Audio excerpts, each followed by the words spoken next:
त्यांच्या डोळ्यात आला थेंब कोणा दिसणार कसा.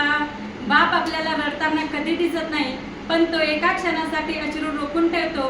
तो क्षण म्हणजे बाप साठवीतो अश्रू, वाट पाहित क्षणाची जन्मभराच्या रडतो लेक जाताना सासरी.